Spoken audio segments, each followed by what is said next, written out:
wonderful to see some new faces, some recurring faces. If this is your first Great Wardens Project event, feel free to let us know and introduce yourself. We love to welcome folks into the Great Wardens Project family. And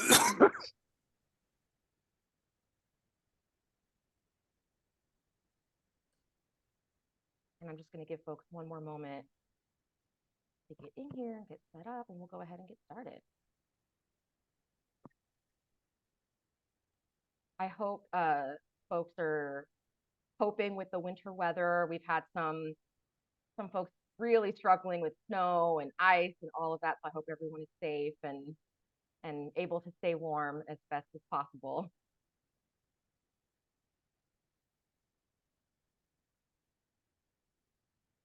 Right. Well, we may have some more folks join in the next few minutes, but I think in the interest of time, we'll go ahead and get started. Thank you again all so much for joining us for our, I think this is our 10th Leadership Summit event. I know that times have been extremely challenging in the corrections field for many years, I think especially right now. So I just want to acknowledge those challenges and the fact that folks are setting aside time in your busy schedules to spend time with us and have these conversations. I think is really wonderful. So thank you all for joining. I think at this point, folks are pretty well versed with Zoom, but just in case, we really want this to be a conversation as much as possible. So I really want to encourage folks to unmute yourselves if you want to contribute to the conversation. If you want to have your video on, we encourage it. If not, that's totally understandable as well. And then, of course, you can also enter in any questions or any thoughts that you might have into the chat. Another option as well is to raise your hand. If you're wanting to kind of butt into the conversation, feel free to use the raise hand option or to use any of these fun emojis to react to the conversations that we're having. For any folks that maybe are not familiar with the Great Wardens Project, we are a group of currently and formerly wardens and superintendents and advocates, and that's really one of our big points of pride is that we are showing that advocates and prison leaders can work together to build corrections cultures based on safety and dignity, and that's really what we're all about. And you can see here it's in our core beliefs as well that wardens and superintendents do have a responsibility to promote safe, secure, and healthy facilities. And that we're excited, as an advocate myself, I'm excited to be able to be in these conversations with you all just to learn more about what folks are doing and how folks are talking about hope in their corrections facilities. That is the topic for today. I think it's really timely given that it's the new year, new start. I think hope is on a lot of folks' minds, especially given, as I mentioned, all the challenges that folks are experiencing in corrections and frankly in the world. I think it's a really good time to be having this conversation. My name is Jessica Sedano Seifel. I'm a senior program director with Just Detention International, and I want to introduce our featured speaker, Mr. Art Feeler. Would you like to introduce yourself? Good morning, everybody. Welcome. We're thrilled to have you, and please feel free to interrupt us and bring more information to us, because what you learned in the world that we live in is, number one, nobody has all the answers. And number two, there's always a different way to skin a cat. Absolutely. Absolutely. I couldn't have said it better myself. I think one of the big points of pride for the Great Wardens Project is that we are trying to create spaces where folks can learn from each other. And so I imagine folks that are listening right now have a ton of experience and knowledge and wisdom to share. So please feel free to do so. We also have members of our Great Wardens Project task force that are here. I think I see Mark, and I'm not sure if anyone else is here right now, but if your name is on this map, if you wouldn't mind just introducing yourself briefly. I'm Mark Newth, Oregon Department of Corrections, a East Side Institutions Administrator for Oregon, and I've really enjoyed the time working with this group, and I think Art's will have a great presentation for us today. Thank you so much. And there may be some others that join in, so when they do, I'm going to poke them and put them on the spot a little bit. But I want to get started just with a brief discussion. I'm going to ask this question to Art first, and then I'm going to open it up for anyone else who has any thoughts. Get our juices flowing this morning. What does hope look like in corrections? I think hope is one of those really nuanced topics that can feel corrections can sometimes feel like a place where there is no hope, and I think that's not true. So, what does hope look like in corrections to you, Art? Well, it's many things. It starts off by being respectful and telling people good morning, saying please and thank you. You kind of mirror the behavior that you want to have, and then you start making sure there's people to talk to. You can't, if you're the warden, often you can't do that, but making sure that you have people who talk to folks about hope, even if they're serving life sentences. Talk to them about how they can maintain their hope and how they can maintain their sanity. That's not a clinical term then, and how they can do go forward and do things. I mean, hope is a remarkable currency. It's a currency that makes everything go. And we know we have a lot of people who sometimes tell us that they don't have any hope. And we need to find ways of making sure that they have hope. It might be an educational course, it might be something in religious services, it might be a vocational training class, it might just be working someplace. I had an inmate once upon a time who all he wanted to do was work food service. And I know that's unusual, but he got his jollies off of working in food service, and he got his hope by being able to work in food service. And if you just even mentioned that you were going to move him, I had a list down my line saying, no, no, no, you can't do that. Now, I'm hopeful he wasn't trafficking in contraband. That's always a thing that you might think about. But he had that sense of purpose. Mm-hmm. And that sense of purpose gave him joy. And that joy brought him hope. And it was all about working and preparing food for the inmate population. I can give you 100 examples. It's individualized, and you got to have staff who are willing to find whatever that button is and communicate that button. Uh, it's something that you have to take time to do, and it's very important to do. And I'm sure we're going to talk more about that later, Jessica.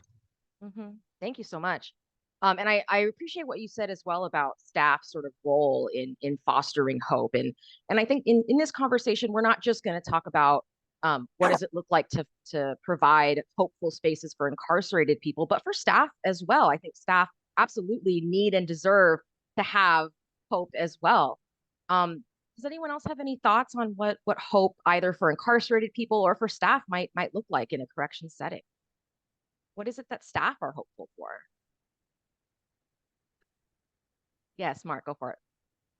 Yeah, no, I think, I kind of answer the question by it kind of saying I've worked at prisons where there was very little hope. And I think that, they were unsafe, they were dirty, staff were miserable. So I'll talk about hope as, to me, it's about the culture of the institution. And I think Art hit it where, everyone, staff treat each other with dignity and respect, but they also treat the AICs that way. And I think, I think of my experiences, some of the things where we were able to get the AICs involved with giving back to the community. We had a situation where during the Japanese earthquake years ago, Oshkosh said that they would donate a clothing for every swan that was made. I'm going to miss the origami swan. I think that's the term. And we got the staff involved with. I mean, we got the AICs involved with that, and we ended up with a truckload of swans to deliver, paper swans, and they had to cut us off. Oshkosh actually cut us off at a certain amount. But just looking, I always remember that because I remember looking at the AICs. We made a film of what we did, and we had photographed and filmed the AICs throughout the institution, and the hope and the smiles, and even our quote unquote most hardened AICs. Everybody got involved, and I think I think treating them with dignity, respect, and even those that don't really deserve it at times. I think it's just the right thing to do, but I think it really helps change the culture of an institution. And I think it doesn't take a whole lot of effort. It doesn't cost money, right? To treat each other with dignity, respect, and it raise above the prison environment of swearing and right the meanness Yeah. and when I first started as a correctional officer, I used to participate in that. I think back because that's all I do, Yeah. and over the years to see to learn that that's not the right. So just you as a warden, you have the ability to change that culture. I mean, they're gonna follow your lead. Where you could really change. Doesn't matter where you work, what prison, where you're at right now. If you have one that's the culture is not where you would like it to be, you can change it, and people will follow your lead. So definitely, hope is something that is very, very valuable and precious in the correctional setting. Thank you so much. Appreciate that. There are And I, two, yeah, sorry, go for just it. if I could just end on to it for just a second. Sure. All the things that we've talked about are very important. But what hope does on a constructive side, it increases your security. Mhm. Uh, if you have disenchanted folks that are in the dumps, all that kind of stuff, they really get more. I mean, and there's some valuable research on this, but not from corrections. The valuable research is from nursing homes. And the Right. kicker is you have nursing homes that show that the behavior of people are very much more beneficial and positive if they have hope. Uh, I've read a lot of, Jessica can tell you because I sent most of it to her. Uh, I've read a lot of literature in the last couple of months on hope.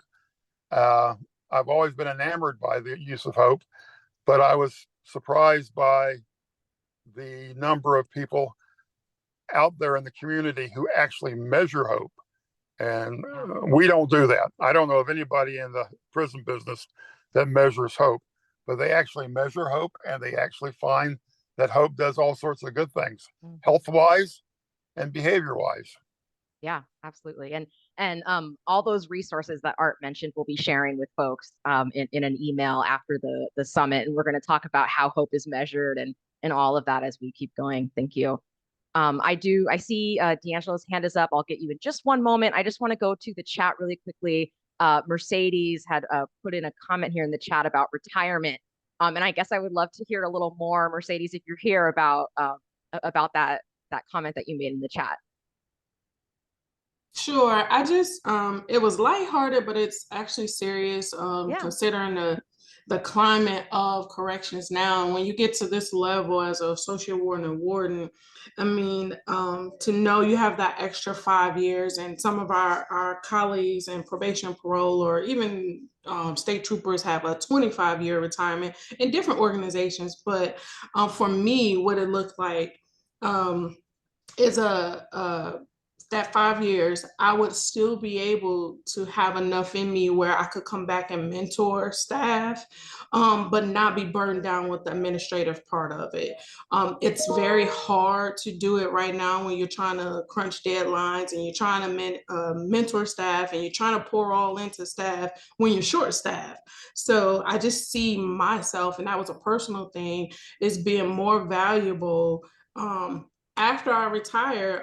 They say that I give that hope that you're talking about now when I enter the prison every day, but I'm getting so drained and so burned out that retirement it is my hope, or earlier retirement is my hope, so that not to remove myself totally from corrections, but so that I have more to give to them. Mhm.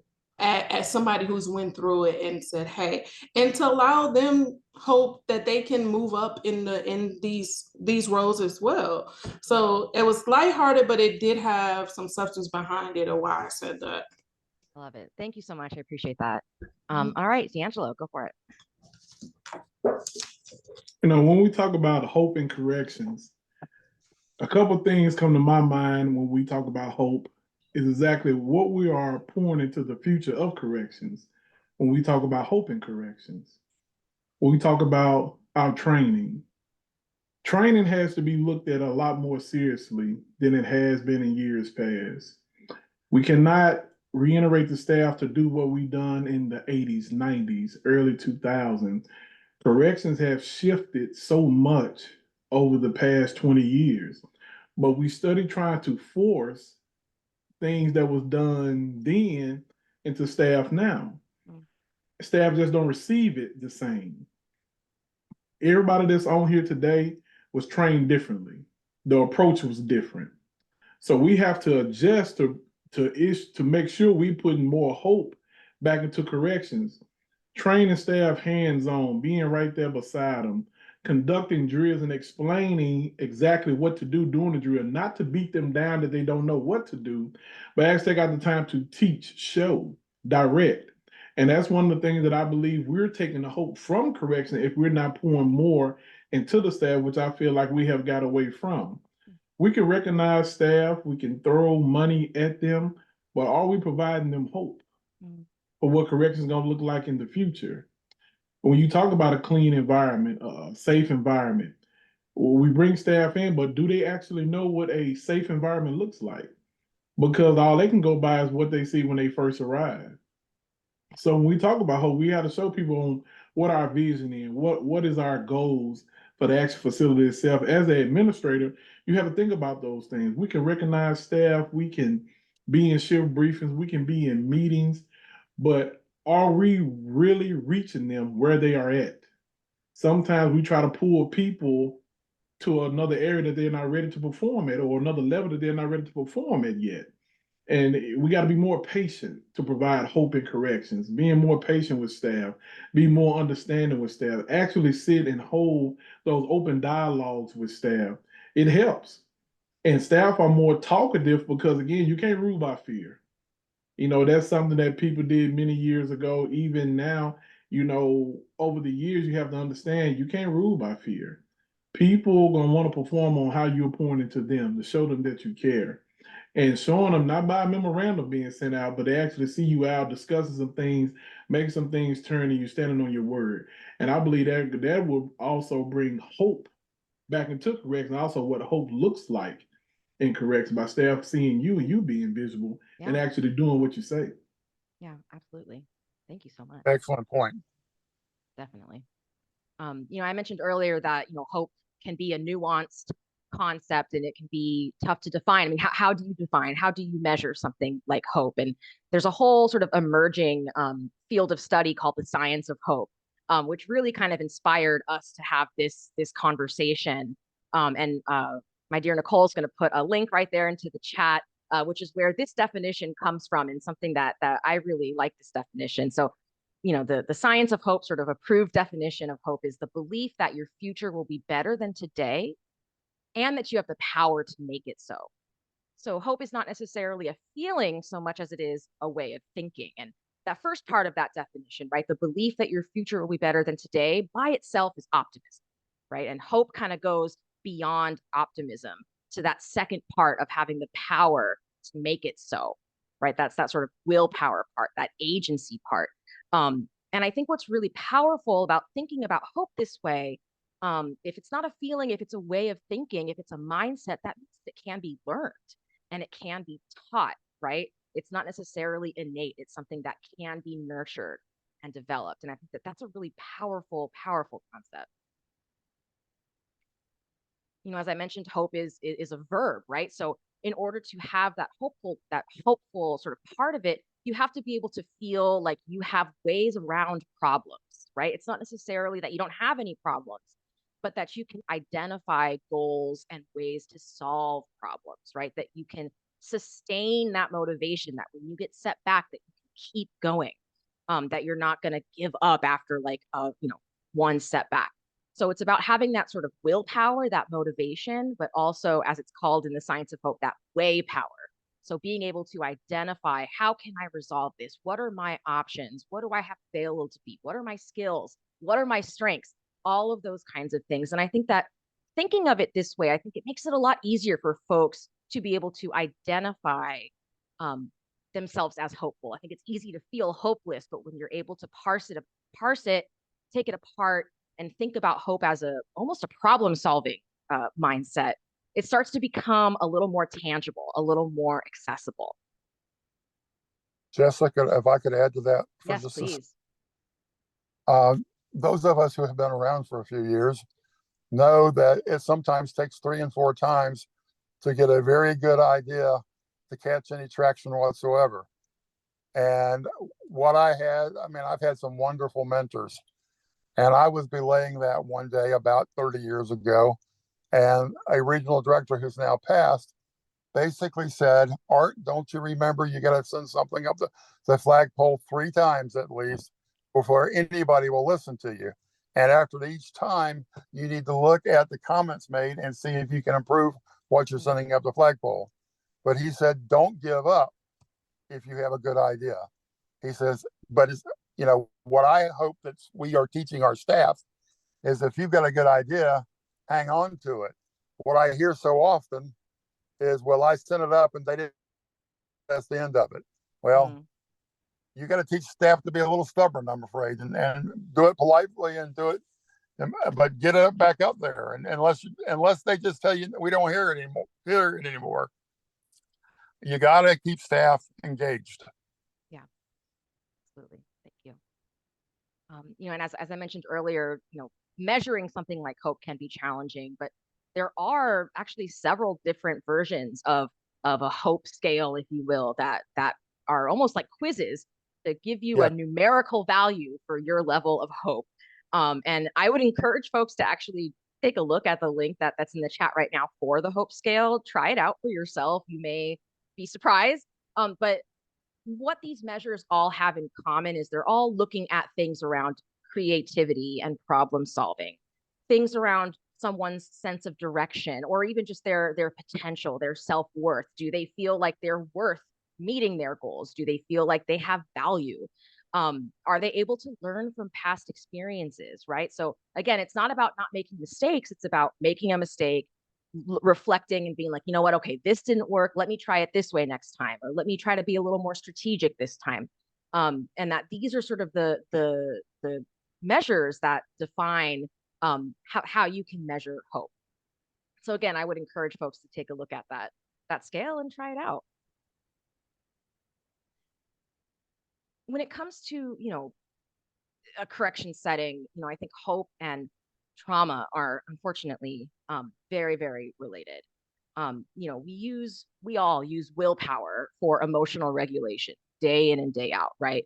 We don't necessarily bite at people when they're mean to us. We might hold back and okay, let me react in a way that's appropriate. Maybe in a professional setting, we may not say the immediate thing that comes to our mind. We have to regulate ourselves, right, to make sure that we're being appropriate for the setting that we're in. But folks who are experiencing trauma or other kinds of adversity are more likely to burn through their well of willpower, if you will, right? It's a finite resource. So at the end of the day, you're not going to have as much willpower left as you did early on in the day, right? The other thing that trauma tends to do is it robs us of our problem solving capabilities. And if hope is all about being able to solve problems, and if trauma is robbing us of that ability, no wonder trauma and hopelessness are so closely related. And all of these that I'm saying, these are sort of things that I've learned in the research, a lot of the stuff that Art has shared with me that we'll be sharing out at the end of the summit today. Another thing that happens really frequently with folks who have experienced high levels of trauma or adversity is they may set goals still, but they're more likely to be avoidant goals. And what that really means is my goal is to have this not happen. I want to avoid this bad thing, right? As opposed to a goal that is, I want to accomplish something, or I want to manifest this good thing, right? That there's a very big difference between those two types of goals. And so folks who, again, have experienced that trauma, there's kind of that mindset of like, I just need to get through today. I'm not thinking about tomorrow. I'm not thinking about next year. I'm not thinking about 5 years from now. I'm just thinking about surviving today, right? Whereas that hopeful mindset is about today, but it's also about the future and where you're going and what is possible. And that trauma, again, robs us of that ability to do that. Now, it's not hopeless because it's not forever, but I do think that for a lot of the folks that you're working with, incarcerated folks and staff alike, have likely experienced a lot of trauma, a lot of adversity. And I think it really is important to just be mindful of that what that creates in someone's mindset and how that interrupts someone's ability to be hopeful and to do problem solving in the way that we want folks to be able to do, right? I think trauma hits us much more than we give it credit for, Yeah. especially us old timers. We were taught to keep your mouth shut, suck it up, buttercup, and keep on marching. And that's not very helpful or helpful. And I think that by recognizing trauma and how you can deal with trauma through hope, that we'll have a much more productive mindset, but we have to be able to accept it. Yeah, absolutely. And I think, and everyone's different too. I think there are some circumstances where that sort of suck it up and keep going attitude is helpful and necessary and motivating, but it's not going to be right for every situation and everybody all the time. Yeah. So I have this question here. I'm hoping you all can share your thoughts. Now, there isn't really a wrong answer, but the research has kind of shown that there is a right answer, if that makes any sense. So I'm curious what folks think. What are the biggest predictors of hope? What sort of situations or what do you think is necessary in an environment in order to foster the most hope? Does anyone have any thoughts or guesses? Yes, Kevin, go for it. Thank you. Oh, and you're muted. I think if somebody to have hope, the biggest thing you need to get there is to have a purpose. To know whether, for staff, we're going through a big change here. So the new mission and vision, I spend about 2 hours with cadets discussing that, because if you don't know where you're going and you don't know where your purpose is, the hope that you get there or the hope to be successful in that isn't going to be there. And the same thing goes with inmates. A lot of these inmates their purpose in life was where they were going to get their next fix. So if we give them a purpose, I think hope will come with that. And I'm also kind of finding that out, especially having cadets that they graduated in May, and in June I've got them in an academy. They really don't have much of a plan or a purpose. And we start to give them that purpose, I think it gives them hope. Yeah. That sort of that job versus career sort of mindset. Yeah, absolutely. Thank you. You're not for Kansas City, are you, sir? What was that? I said, you're not for Kansas City, are you? Originally I'm from Missouri, but I'm in Arizona now. Okay. Missouri. Sorry, I had to. I love that accent.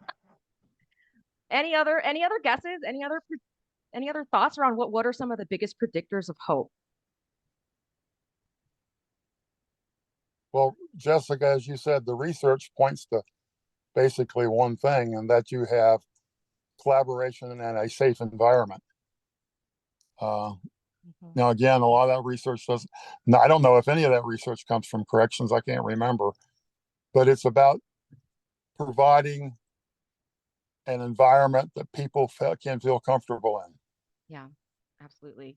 And I want to just go back to what you said too about the sort of limited research there is around hope and corrections, which I'm hoping will change, because I think that corrections is probably the best environment to study something like this, more so than some of the other environments that we see this research coming from. I think it indicates a real need to look into this even more. So that's kind of what I'm hopeful for. But I also think that just anecdotally, I mean, you all know it when you see it also, right? Y'all are experts in this. Any other thoughts?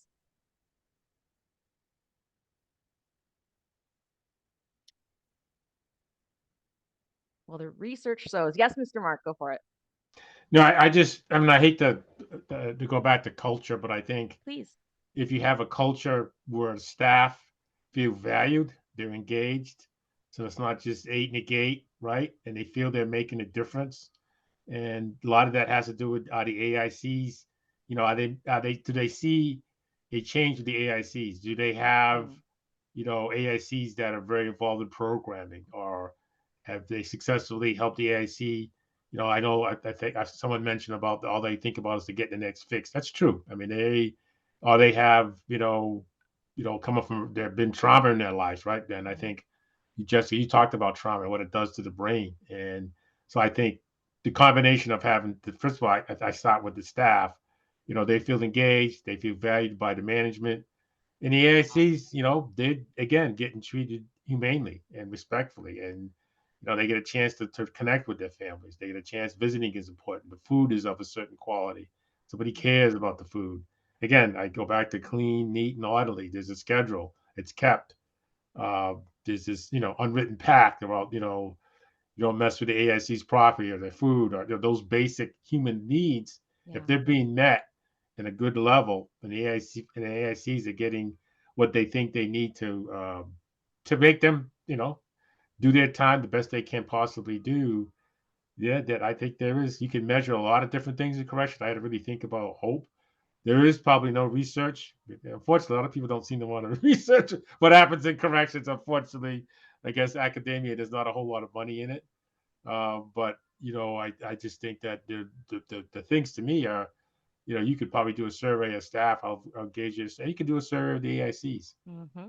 But there's definitely, like you said, I know it when I see it. But to me, it goes about the culture of the institution. I know, Art, if you're an auditor, I could probably walk into an institution. I'm just gonna guess, Art. You're going on an audit. You could tell that culture pretty quick. So you give Art probably what, Art? Maybe a half hour, an hour walking, Yeah, and you 15 could minutes probably to half. 15 minutes. Okay, I mean he could tell pretty quick what that culture is. Yeah. I So have to my tricks, and this is off the board, but one of my tricks is when I walk in the front lobby, I wait to see how I'm going to be addressed, and then I say, "Where's the visitors' bathroom?" And I go walking into typically I don't have to go to the bathroom, but I go walking into the bathroom, and if it's detailed clean, then I know the culture is going to be halfway decent. And it has never failed me. That's crazy. wow, I'm gonna put that in my Let hard that drive. be a message. Yeah. I'm gonna steal that one because I went to one of the institutions I'm responsible, and I did that, and I was not happy because it was filthy, and it wasn't. And you're right. It speaks to how does everybody view the visitors? And this is the public. This is the citizens, right? That we Mm-hmm. provide a service to. And if we don't think about that, we don't value them, it says a lot about the institution. So I'm going to steal that one out.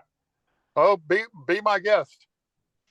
I love that you just referred to corrections as service providers. I don't know if that is a really common way of thinking about what corrections does. But I think it creates a really solid foundation, I think, for what it is that we're talking about here, about hope and about culture change and safety and dignity and all of that is identifying as a service provider, right? Absolutely. Well, D'Angelo. we have lots of complicated missions, and anybody No who kidding. thinks we don't is fooling themselves. But we are a service commodity. I mean, and we serve the public, among others. And I, I get very upset when I see or when I hear. I don't have any authority anymore, but I get very upset when I hear an officer say, "Well, I am just a correctional officer, and they don't care what I do." Goes right back to Knowles. You got to have them have value. Yeah. And that's the place to start with hope, quite frankly, is making sure they are valued. Yeah, absolutely. Thank you. When we talk about our correctional setting, when we talk about hope, we talk about is hope contagious, and we talk about it being a service to the public. We can start with our communities, our towns, our cities that our institutions may sit in. one of the things I believe in, and make sure you're involved with the community, whether it's a parade, whether it's a city cleanup. People need to know what we do out in the community, just alone what we do inside of the prison setting. And one of the things that I did last year, I brought the mayor in to speak at one of our award ceremonies, so he can actually see the entire setting of a prison atmosphere. And we are sitting in his city. And he enjoyed it. He discussed. He's like he was amazed about all the different things that goes on inside of a prison setting. And I believe sometimes we have to open that door to bring hope in. Because most of the time we're trying to keep those gates and doors locked because we don't want people to know everything that we do. If people don't know, how can we recruit? If people don't know, how can we really discuss all the great things we do in corrections? And that's around the world. For some apparent reason, we think that we have to keep corrections as a secret when we do more in the community than the people that are actually in the community. And I believe we have to put out there more about everything that we do in a correctional setting and outside of the correctional setting, especially what the staff do inside of the community as well. So that makes hope contagious when also the general public see everything we do outside of the prison setting along with what we do inside. I love that. Yeah. I mean, you made my point exactly right. If hopelessness is contagious, hope is too. And I think, that connectedness, as it says here on the slide, is one of the single biggest predictors of hope, is how connected do people feel to each other. And in an environment like a prison setting that is sort of inherently disconnected from the rest of the community, you got to work double time to build that level of connectedness between incarcerated people, between staff and incarcerated people, between the community and the folks inside. And I think that example of bringing in, someone like the mayor, my goodness, like that's such a good example of ways to create and start to build connections, right? And I think the other thing that's so important too is that, hope begets hope, right? So if you have one opportunity or one example of a success, you'd be like, oh, okay, I did this before and now I can do it again.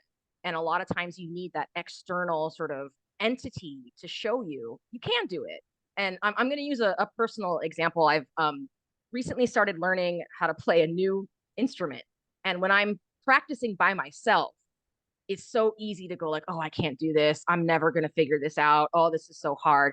But when I go to my instructor and I do it correctly in front of him and see, he goes, yeah, you can do it. I'm like, oh, I can do it. Right. And sometimes you just need that external sort of push, that external reminder. And I think that's a position that a lot of correction staff are lucky to be in and probably don't recognize that they have that ability to be that sort of external reinforcer for folks that might need that extra push, that extra motivation. I think the other thing that is important to say about hope too is that it's a protective factor. And really what that means is that hope prevents bad things from happening. That's really what that means. That we talked about hope not being studied a whole lot in a corrections setting, but some of the research that we did find that is in the chat right now is a 2009 study around whether hope was related to criminal behaviors, right? And this study found that lower levels of hope were related to higher risk of recidivism. And interestingly enough, that this was especially true among women. The study found that female incarcerated people tended to have lower levels of hope than incarcerated men. I can't begin to tell you why. I'm sure folks maybe have some thoughts about why that might be. But it's just important to know that hope is a preventative, it's a prevention tool as well, right? We know that it decreases recidivism, it improves mental, physical well-being, it promotes resilience, it reduces suicidality. I mean, it really is like medicine. And I don't know who had their hand up first. I'll go with Kevin just because D'Angelo, I know you spoke recently. So Kevin, if you want to share your thoughts, and then we'll go to D'Angelo. Yeah, going back to something you said earlier, Jessica, about sharing our successes and mentoring toward building hope. Well, unfortunately, one of the things we have to do as administrators is serve discipline. And when I would serve discipline, I'd say, listen, especially now, I mean, I'm almost 34 years into this. And when I first started, I did some pretty stupid stuff. And I've got some discipline, and I share that to let them know, look, this isn't the end of the world. It's happened to all of us. you can overcome this, you know, and I think that goes I love that. also helps with our staff, because some of them, they get a letter of reprimand and they hold on to it for years. Yeah, You know, they're just really disgruntled about it. But hey, we've all been there. You know, I got through it, so can you. I love that. I love that. And I think that's really indicative too of the kind of odd position that you all are in as fosters of hope, but also as needing to do discipline and kind of navigating how to do that in a way that doesn't um, you know, make someone feel hopeless. And I think you gave a really good example of ways to do that. Yeah, absolutely. D'Angelo? And we put a lot of programs in place, you know, concerning inmates, you know, the offenders, and I don't believe we look at things to put in place for staff. Staff deal with a lot of things and they lose hope. Mm-hmm. You know what Kevin just talked about with reprimand. That reprimand either can make or destroy a career. Hmm. Because some hold on to some as an oral warning for 2-3 years, and all it was an oral warning. And I don't believe corrective action is really discussed as it should be. It is to correct your behavior so it won't occur again. So progressive discipline will not occur. That's just how I look at it. But a lot of people don't look at it like that. So when we talk about our protective factors, even when we talk about offenders, we put the offenders or the inmates in so many different programs really to help with recidivism. You know, whether it's for mental health, substance abuse, just anything. You know, they're sex offenders. We put so many different things in place. So when we talk about recidivism, you know, do hope actually decrease recidivism? When I was reading that, because every state measures its recidivism differently. Mm-hmm. Every state.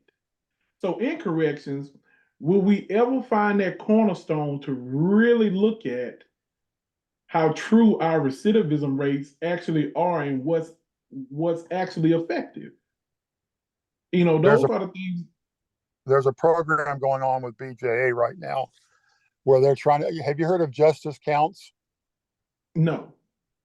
All right, you need to pull that up, and if you're involved, if you're interested, volunteer to be involved in it. But what that is trying to do is set a set of common definitions for a lot of things that because we go all over the map, okay?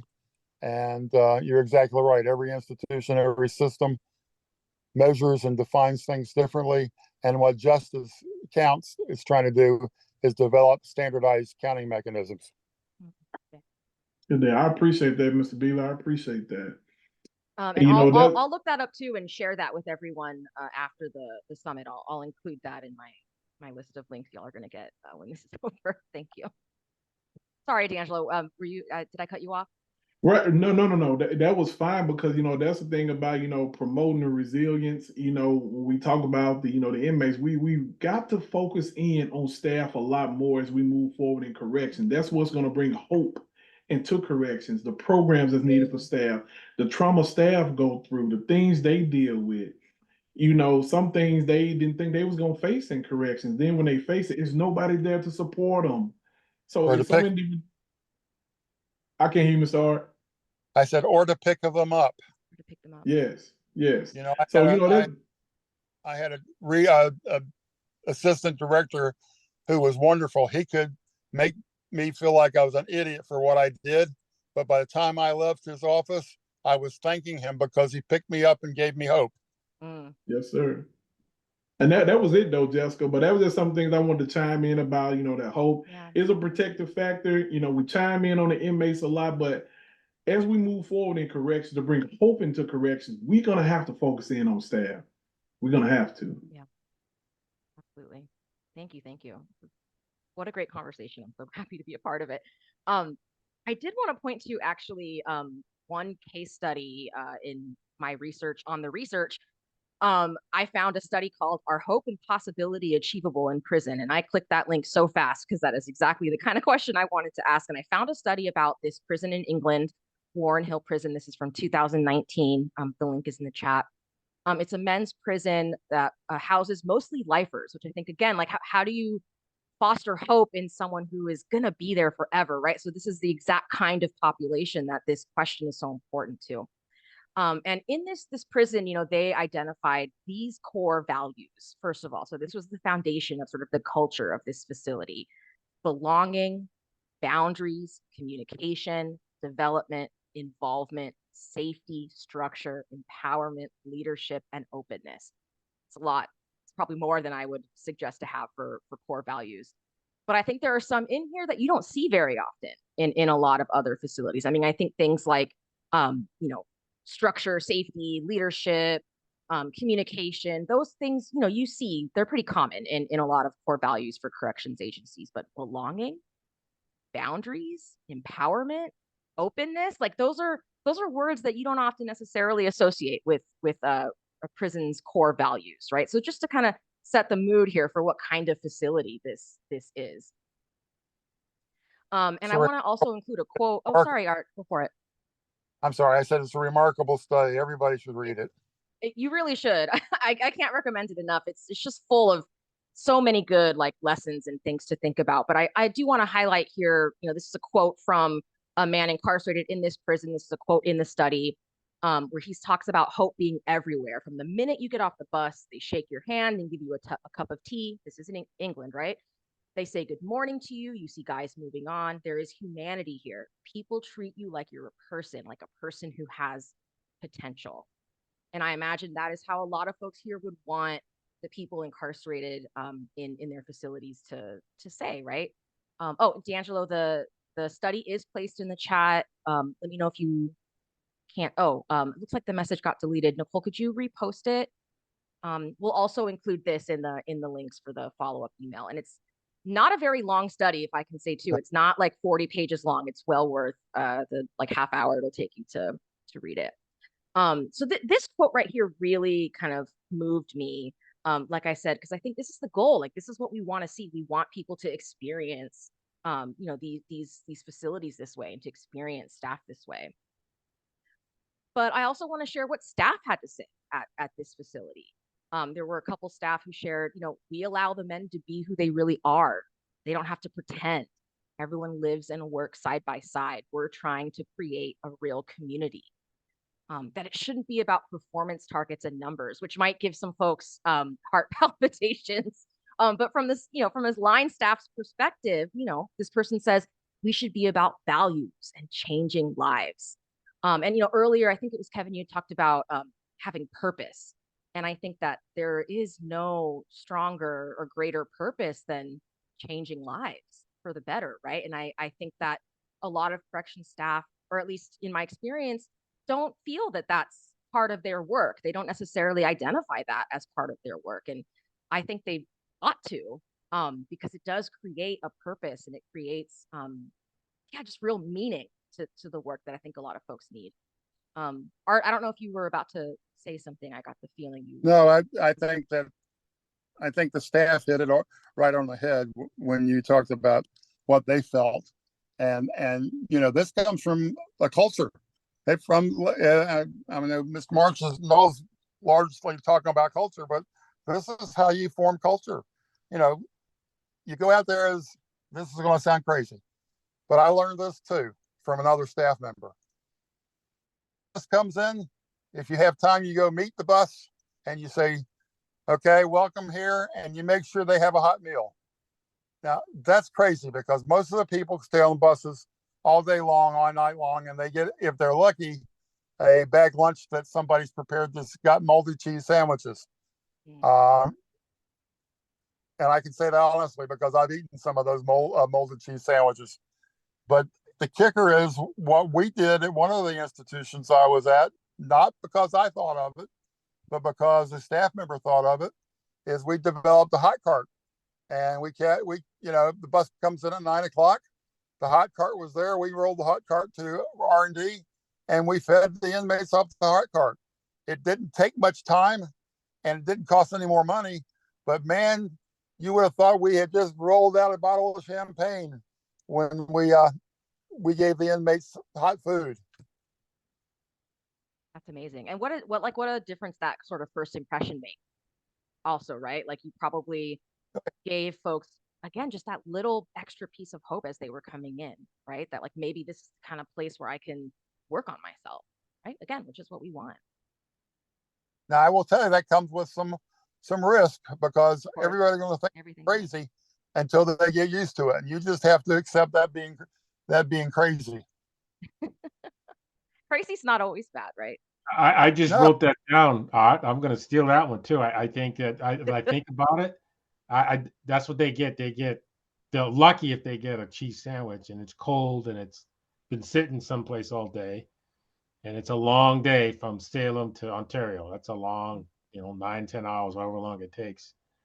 And and we wonder why a lot of them, act out. They can either Mm, it's new prison, they go from one prison to another.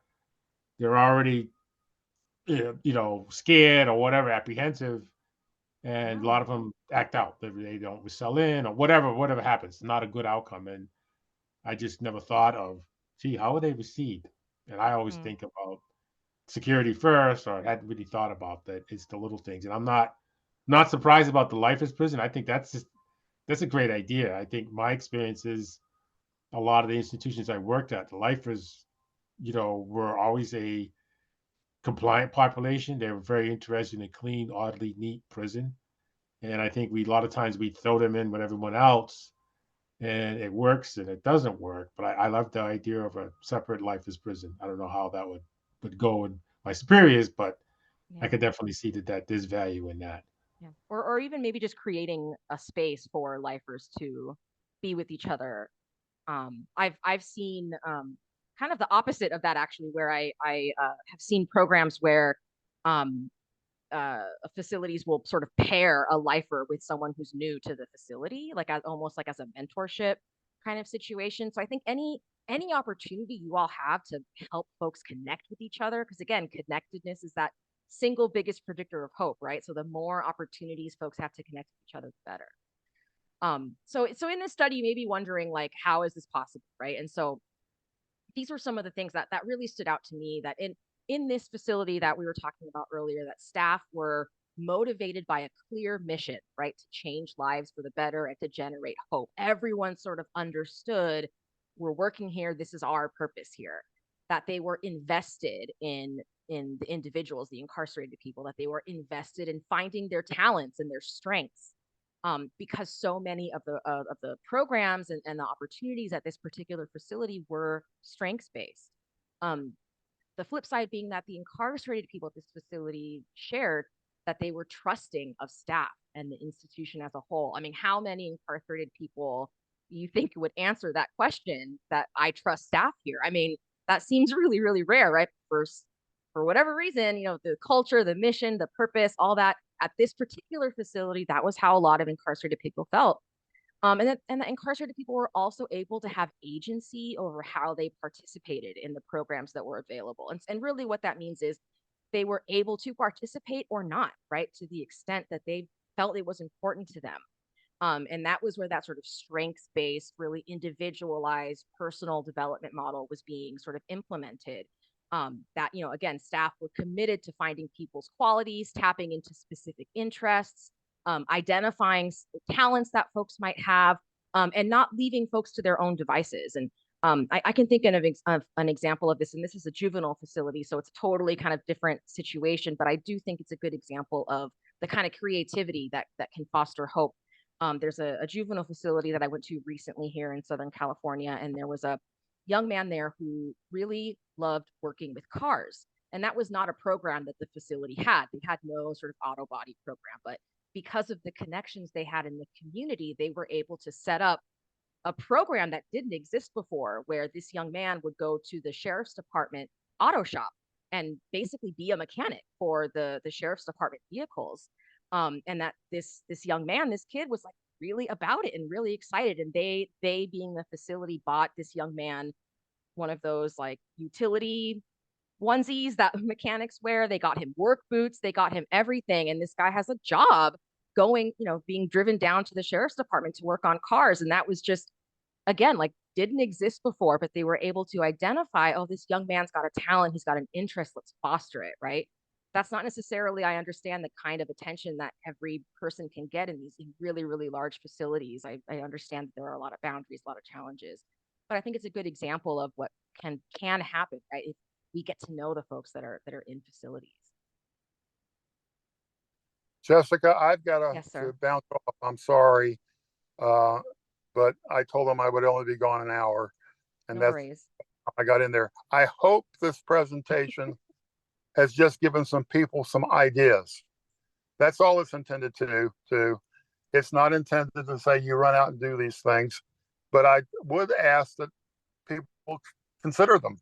People look at the data that's there, and people look at the things about being all you would like to be if you were in those shoes.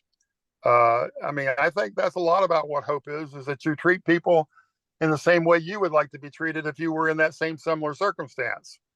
Uh, and I'll just tell you one last story, and I tell a lot of stories, but I was at Butner, and I had two large mental health hospitals at Butner, and I tried to get them out to come to the dining hall and all that kind of stuff, which people thought I was crazy, number one.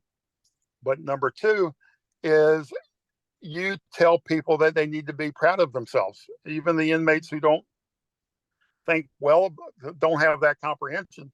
You get them to the point that they think well of themselves, and all of a sudden they spice up and they feel better, and you see some smiles going on, and it's a fairly depressing population in many ways anyway. But I think that those little things that you do have a lot of power and a lot of value, and and they will also make staff feel better about what they do. Yeah. Thank And you so goodbye. much. Appreciate your time. Thank you. Take care.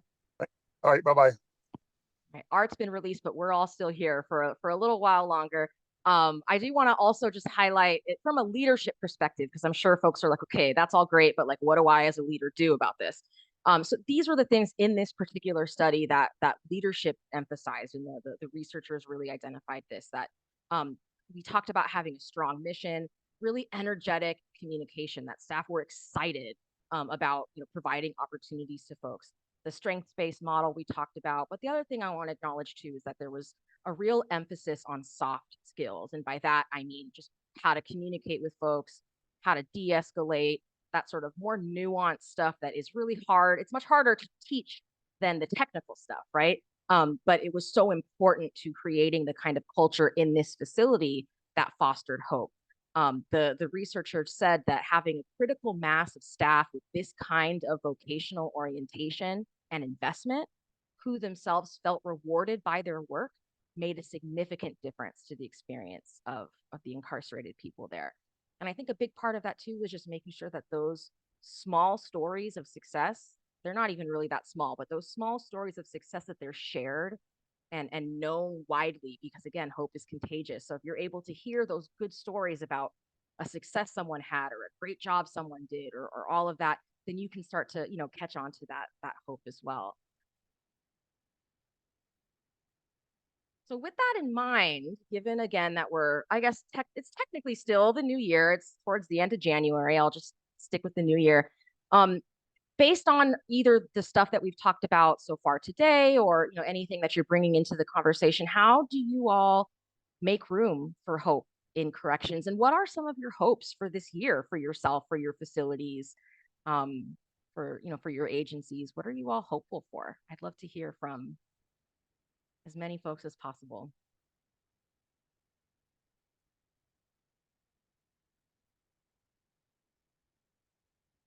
Let's make it contagious, y'all. Yes, Kevin, thank you.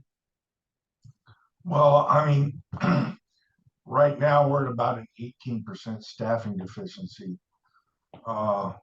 Statewide, we got two complexes that are pushing 50%. But I'm running full academies, and we've started a new leadership program. So I'm hoping, and we've ran about 460 sergeants through the leadership academy. So I'm hoping that what we're teaching in that academy starts to trickle down. Yeah. And we start retaining all these cadets that we're running through this academy. And, line staff, with Director Thornell's new vision and mission and guiding principles, some of the line staff are struggling with that. And, when it first came about, it was kind of a new concept to me too. But stepping back and looking at everything, there's not a doubt in my mind that it's going to make our prisons safer. And we will be releasing a productive member of society. And I really hope what the director's trying to do is going to take hold, and we're going to be successful in his mission, vision, and guiding principles. I love that. And if I can be nosy, you said you're in Arizona, right? Are you at the Department of Corrections? Arizona, yes. And are those the new mission and vision? Are they publicly available? Are they on? They are. Because now I want to read them. Yeah, they're on the website. The vision, mission, and all the guiding principles Oh, I love it. Okay. are on the website. Awesome. Thank you so much. Appreciate it. Mm-hmm. D'Angelo, and then we'll go to Mark after that.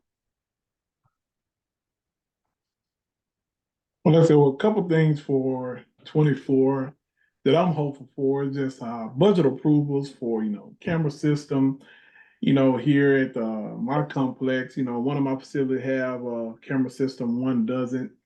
So, when you don't have a camera system in place, you just imagine the different things that you have to fight against, be on top of, ensuring staff have, precise investigative skills.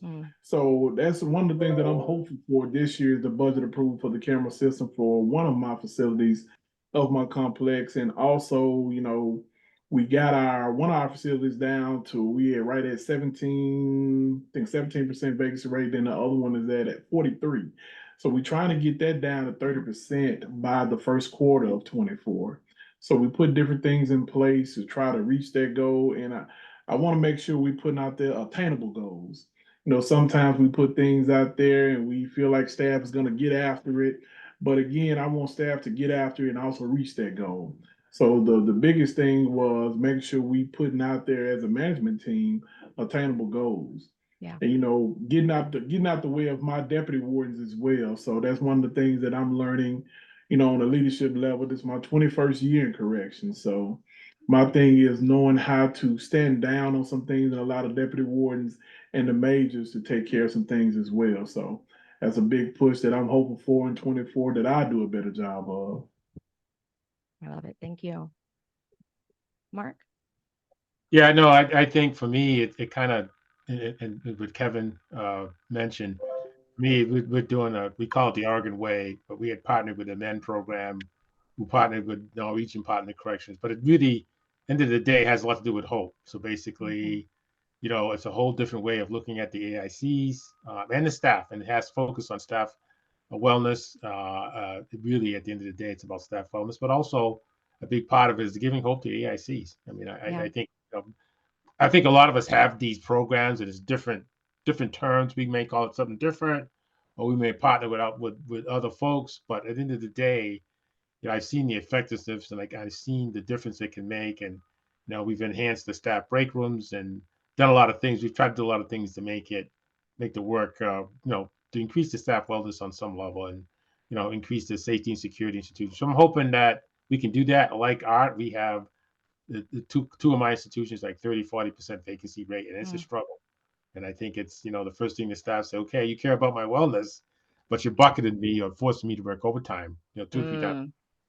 So those are challenges, and it's a tough labor market. And so we're doing everything we can.